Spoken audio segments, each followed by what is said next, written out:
କେବଳ ଧର୍ମଶାସ୍ତ୍ରକୁ ଶାସ୍ତ୍ର ବୋଲି ମନେ କରିବା ଉଚିତ ନୁହେଁ। ଯେପରି ଡାକ୍ତରଙ୍କ ପାଇଁ ଶାସ୍ତ୍ର ହେଉଛି ଚିକିତ୍ସା ବିଦ୍ୟା ବିଷୟକ ପୁସ୍ତକ, ସେହିପରି ଇଞ୍ଜିନିୟର, ଅର୍ଥନୀତିଜ୍ଞ, ଆଇନଜ୍ଞ, କ୍ରୀଡ଼ାବିଦ, ଶିକ୍ଷକ, ବୈଜ୍ଞାନିକ ଆଦିଙ୍କ ପାଇଁ ସେମାନଙ୍କ ବିଦ୍ୟା ବିଷୟକ ପୁସ୍ତକ ହେଉଛି ସେମାନଙ୍କର ଶାସ୍ତ୍ର। ଏହା ବ୍ୟତୀତ ଗଳ୍ପ, ଉପନ୍ୟାସ, କବିତା, ବିଭିନ୍ନ ପତ୍ର ପତ୍ରିକା ଆଦିକୁ ମଧ୍ୟ ଶାସ୍ତ୍ର କୁହାଯାଇପାରେ।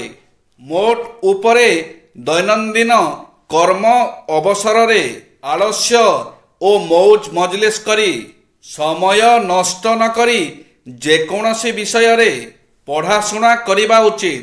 ପାରୁ ପର୍ଯ୍ୟନ୍ତ କାୟିକ ଓ ମାନସିକ ପରିଶ୍ରମ କରି ସୁଦ୍ଧା ସଦା ଧନହୀନ ହୋଇ ଅଭାବ ଅନାଟନ ଭିତରେ ବଞ୍ଚି ରହିବା ଅତ୍ୟନ୍ତ ଯନ୍ତ୍ରଣାଦାୟକ। ଯେକୌଣସି କର୍ମ କରି ଆବଶ୍ୟକ ଅନୁପାତେ ଧନ ଅର୍ଜନ କରି ନ ପାରିଲେ ସର୍ବଦା ଦାରିଦ୍ର୍ୟ ଭୋଗ କରିବାକୁ ହୁଏ। ଧନ ଅଭାବରୁ ଆତ୍ମୀୟ ସ୍ୱଜନଙ୍କର ଅପମାନ ସହ୍ୟ କରିବାକୁ ହୁଏ। ଦରିଦ୍ର ବ୍ୟକ୍ତି ନାନା ପରିସ୍ଥିତିରେ କରିବାକୁ ବାଧ୍ୟ ହୁଅନ୍ତି, କିନ୍ତୁ ଋଣ ପରିଶୋଧ କରି ନ ପାରିଲେ ଚରମ ଦୁର୍ଗତି ଭୋଗ କରନ୍ତି।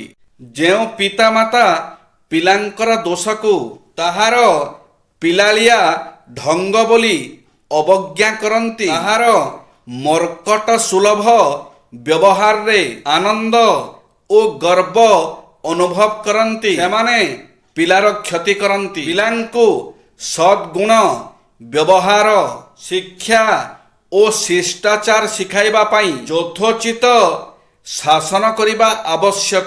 କେତେକ ପିତାମାତା ପିଲାକୁ ଶାସନ କରିବା ଆଳରେ ତାହାକୁ ବାଡ଼େଇ ଓ ଅମାନୁଷିକ ଶାରୀରିକ ଯନ୍ତ୍ରଣା ଦେଇ ଏବଂ କଟୁ କଥା କହି ତା ମନରେ ମାନସିକ ଯନ୍ତ୍ରଣା ଦେଇ ଶାସନ କରୁଛନ୍ତି ବୋଲି ମନେ କରନ୍ତି। ଏହାଦ୍ୱାରା ପିଲାର ଉନ୍ନତି ପରିବର୍ତ୍ତେ ଅବନତି ହୁଏ। ସନ୍ତାନଙ୍କୁ ପିତାମାତା ଏବଂ ଶିଷ୍ୟଙ୍କୁ ଗୁରୁ ମାତ୍ରାତିରିକ୍ତ ଆଦର ନ କରି ଅବାଧ୍ୟ ହେଲେ, ଗହିତ କାର୍ଯ୍ୟ କଲେ ସେମାନଙ୍କୁ ଉଚିତ ଢଙ୍ଗରେ ଶାସନ କରିବା ଉଚିତ।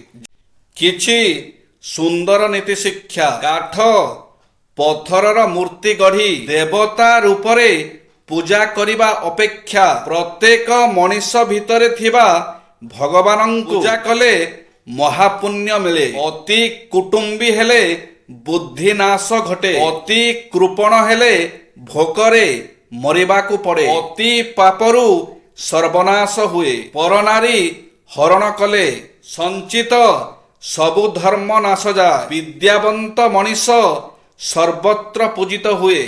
ବିଦ୍ୟା ହେଉଛି ମହାଧନ। ଏହା ସହିତ ଅନ୍ୟ କିଛି ସମାନ ନୁହେଁ। ରାଜା ହୋଇ ଅନ୍ୟାୟ ଅତ୍ୟାଚାର କଲେ ଧର୍ମନାଶ ହୁଏ। ଅହନ୍ତା ଭାବ ନେଇ ଯିଏ ପରର ଅନିଷ୍ଟ ସାଧନ କରେ, ତାର ଯେତେ ପୁଣ୍ୟ ଥିଲେ ମଧ୍ୟ ସବୁ ନଷ୍ଟ ହୁଏ। ଗୋଟିଏ ସୂର୍ଯ୍ୟ ସମଗ୍ର ବିଶ୍ୱକୁ ଆଲୋକିତ କରେ। ଗୋଟିଏ ଗୁଣବାନ ପୁତ୍ର କୁଳର ମର୍ଯ୍ୟାଦା ବୃଦ୍ଧି କରେ। ଜୟ ଶ୍ରୀ ଜଗନ୍ନାଥ।